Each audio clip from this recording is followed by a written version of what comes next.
వలస విధానాన్ని కఠినతరం చేస్తూ అమెరికా అధ్యక్షుడు డొనాల్డ్ ట్రంప్ జారీ చేసిన ఆదేశం ప్రపంచవ్యాప్తంగా పెను దుమారాన్ని రేపుతోంది. 7 ముస్లిం దేశాలకు చెందిన ప్రయాణికుల్ని అమెరికా వెళ్లే విమానాలు ఎక్కకుండా అడ్డుకుంటున్నారు. ఇప్పటికే అగ్రరాజ్యానికి చేరుకున్న వారిని విమానాశ్రయాల్లోనే అరెస్ట్ చేశారు.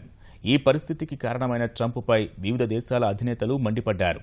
ఇది దేశాల మధ్య గోడలు కట్టాల్సిన సమయం కాదని వారు హితవు పలుకుతున్నారు.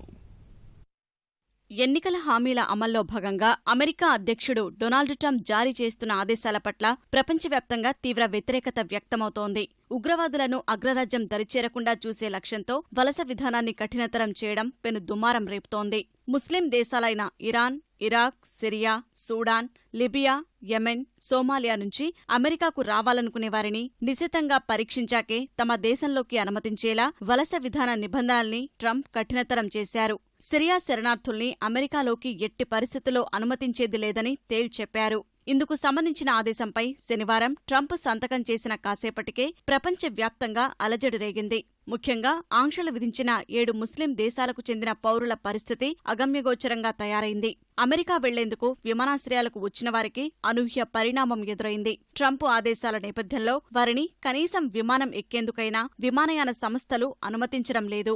అమెరికా వీసాలున్నా ఆ దేశానికి వెళ్లేందుకు టికెట్లు విక్రయించడం లేదు. ట్రంప్ ఆదేశాలు జారీ అయ్యే సమయానికి విమానంలోని ఉన్నవారి పరిస్థితి మరింత దయనీయంగా తయారైంది. వారు అమెరికా విమానాశ్రయాల్లో దిగగానే పోలీసులు అదుపులోకి తీసుకున్నారు. అగ్రరాజ్యానికి వెళ్లి తలదాచుకుందామనుకున్న సిరియా శరణార్థులు దిక్కుతోచని స్థితిలో పడిపోయారు. సిరియా శరణార్థులు 7 ముస్లిం దేశాల ప్రజల రాకపై ట్రంప్ ఆంక్షలు విధించడాన్ని వివిధ దేశాల అధినేతలు తీవ్రంగా తప్పుపట్టారు. امروز روز آشتی است. امروز روز نزدیکی است.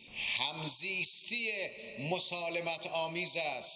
روز ایجاد فاصله بین ملت‌ها نیست.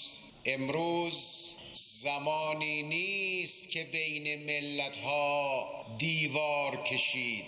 یادشون رفته است که سالیانی پیش دیوار برلین فرو ریخت. Yani siz duvar örersiniz, duvar çözülmez, birikir, o duvarlar da yıkılır. Berlin duvarı da yıllarca durdu, bir gün yerle bir oldu. Niye? Çünkü değişimin önünde durulamaz.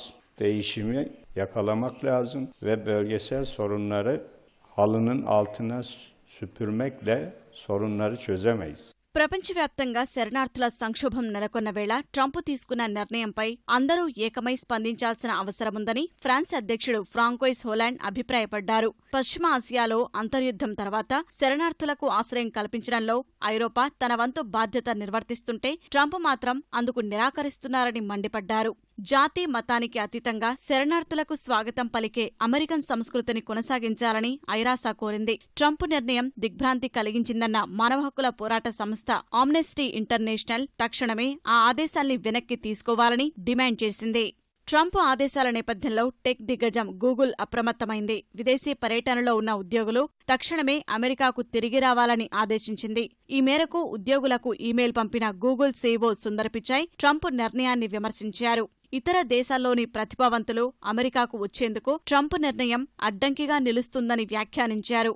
ఆంక్షలు విధించిన 7 ముస్లిం దేశాలకు చెందిన 187 మంది ప్రస్తుతం గూగుల్లో పనిచేస్తున్నట్లు తెలిపిన సుందర్ ట్రంప్ ఆదేశాలతో వారిపై ఎలాంటి ప్రభావం పడుతుందోనని ఆందోళన చెందుతున్నట్లు చెప్పారు. అటు వలసదారులు, శరణార్థుల పట్ల ట్రంప్ వైఖరిని ఫేస్బుక్ అధినేత మార్క్ జుకెర్బర్గ్ తీవ్రంగా తప్పుపట్టారు. అమెరికా వలసదారుల దేశమని గుర్తు చేసిన మార్క్ అవసరంలో ఉన్నవారిని, శరణార్థుల్ని ఆదరించాల్సిన అవసరాన్ని గుర్తు చేశారు. ఇలాంటి ఆంక్షలు కొన్ని దశాబ్దాల క్రితమే విధించి ఉంటే తన భార్య ప్రిస్కిల్లా కుటుంబం అసలు అమెరికాకు రాలేకపోయేదని జుకెర్బర్గ్ వ్యాఖ్యానించారు.